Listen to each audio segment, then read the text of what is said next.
Assalamualaikum warahmatullahi wabarakatuh. Perkenalkan, saya Mutia Munawarah, Prodi Pendidikan Agama Islam, Universitas Terbuka Jambi. Di sini saya akan mempresentasikan sebuah mata pelajaran yang cukup saya kuasai, yaitu Pendidikan Agama Islam dan Budi Pekerti.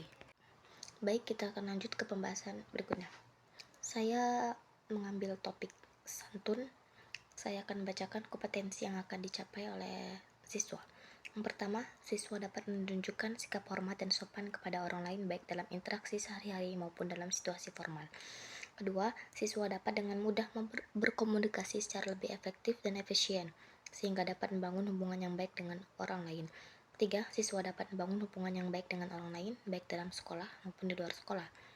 4. Siswa dapat memahami dan menghargai perasaan orang lain sehingga dapat menunjukkan empati dan kepedulian yang lebih besar. 5. Siswa dapat memahami pentingnya etika dan norma-norma sosial dalam berinteraksi dengan orang lain. 6. Siswa dapat mengelola konflik yang lebih efektif dan efisien sehingga dapat membangun hubungan yang lebih harmonis dengan orang lain. Kita lanjut ke pembahasan intinya. Pengertian santun. Santun dalam istilah Al-Quran bisa diidentikan dengan akhlak dari segi bahasa, karena akhlak berarti atau apa yang tercipta, datang, lahir dari manusia dan berkaitan dengan perilaku. Perbedaan antara santun dan akhlak dapat dilihat dari sumber dan dampak. Dari segi sumber, akhlak datang dari Allah, Sang Pencipta, sedangkan santun bersumber dari masyarakat atau budaya. Dari segi dampak dapat dibedakan, kalau akhlak dampaknya dipandang baik oleh manusia atau masyarakat, sekaligus juga baik dalam pandangan Allah Subhanahu wa Ta'ala.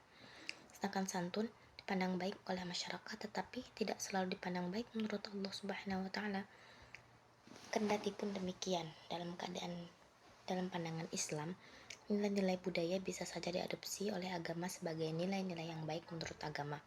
Hal itu yang dikenal dengan istilah makruf. Makruf berasal dari kata urf, yaitu kebiasaan yang berlaku di masyarakat yang juga dipandang baik menurut pandangan Allah. Bersikap santun itu sangat penting. Kenapa?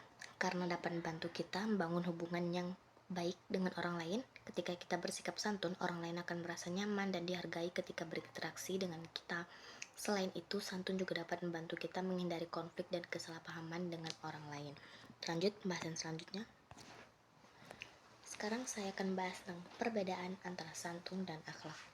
Poin ini cukup penting. Kedua konsep ini seringkali digunakan dalam konteks yang sama, namun sebenarnya memiliki perbedaan yang signifikan. Sumber akhlak dan santun. Akhlak bersumber dari Allah Subhanahu wa Ta'ala, Sang Pencipta.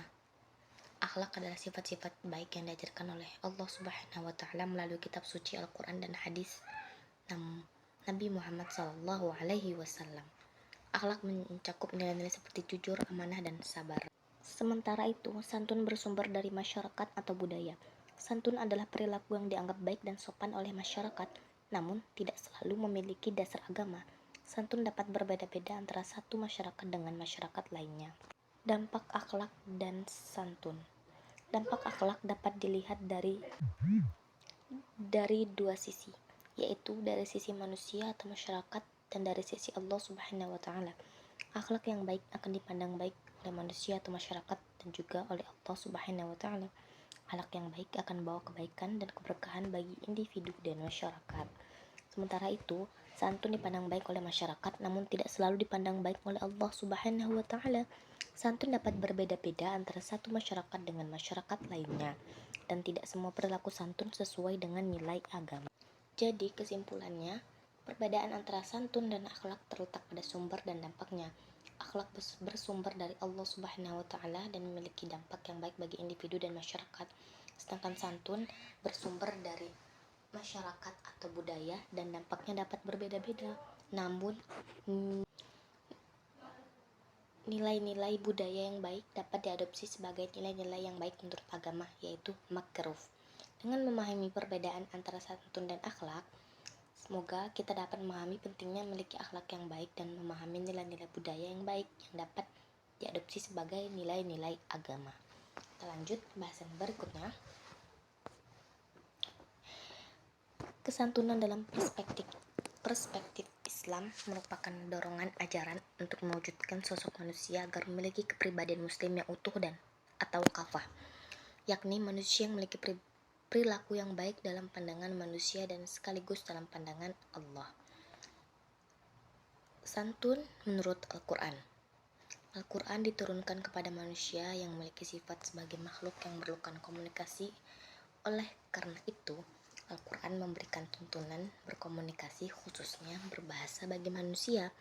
Dalam berkomunikasi, ajaran Islam memberi penekanan pada nilai sosial, religius, dan budaya.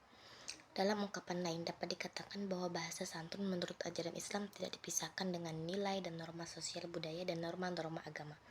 Santunan berbahasa dalam Al-Quran berkaitan dengan cara pengucapan perilaku dan kosakata yang santun serta disesuaikan dengan situasi dan kondisi lingkungan penutur, sebagaimana diisyaratkan dalam ayat berikut. A'udzu billahi minasyaitonir rajim. Bismillahirrahmanirrahim. Waqsid fi masyika waghdud min sautika inna ankaral aswati la sautul hamir. Artinya, dan sederhanalah kamu dalam berjalan dan lunakkanlah suaramu, sesungguhnya seburuk-buruk suara ialah suara keledai. Quran Surah Al-Luqman ayat 19. Shadaqallahul azim. Saya ingin menyampaikan beberapa makna mengenai surah ini yang berhubungan dengan santun dan kehidupan kita sehari-hari. Ayat ini mengajarkan kita tentang pentingnya menjaga adab dan kesopanan dalam perilaku sehari-hari. Allah Subhanahu wa Ta'ala memerintahkan kita untuk berjalan dengan sikap yang sederhana dan tidak berlebihan. Ini berarti kita tidak boleh berjalan dengan terlalu cepat atau terlalu lambat, tetapi dengan kecepatan yang wajar dan santai. Selain itu, ayat ini juga mengajarkan kita untuk merendahkan suara saat berbicara. Ini berarti kita tidak boleh berbicara dengan suara yang terlalu keras atau terlalu tinggi, tetapi dengan suara yang lembut dan sopan. Kita lanjut ke pembahasan berikutnya. Contoh dan perilaku santun yang dapat kita terapkan di kehidupan sehari-hari. Pertama, mengucapkan salam. Mengucapkan salam ketika bertemu atau berpisah dengan orang lain, seperti Assalamualaikum, atau Waalaikumsalam, atau selamat pagi, siang, malam untuk yang non-muslim. Lalu yang kedua, gunakan kata-kata yang sopan dan hormat seperti ketika kita minta tolong, mengucapkan kata tolong. Ketika kita mendapat bantuan, ucapkanlah terima kasih. Dan ketika kita berbuat sebuah kesalahan, ucapkanlah kata maaf. Lalu yang ketiga, menghormati orang lain terutama yang lebih tua atau memiliki jabatan yang lebih tinggi. Keempat, tidak memotong pembicaraan orang lain dan biarkan mereka selesai berbicara sebelum kita memberikan tanggapan. Kelima, menggunakan bahasa tubuh yang sopan. 6. Tidak berkata kotor, kasar, dan sombong. 7. Menghormati perbedaan pendapat, budaya, agama, dan lain-lain. Saya akhiri. Assalamualaikum warahmatullahi wabarakatuh.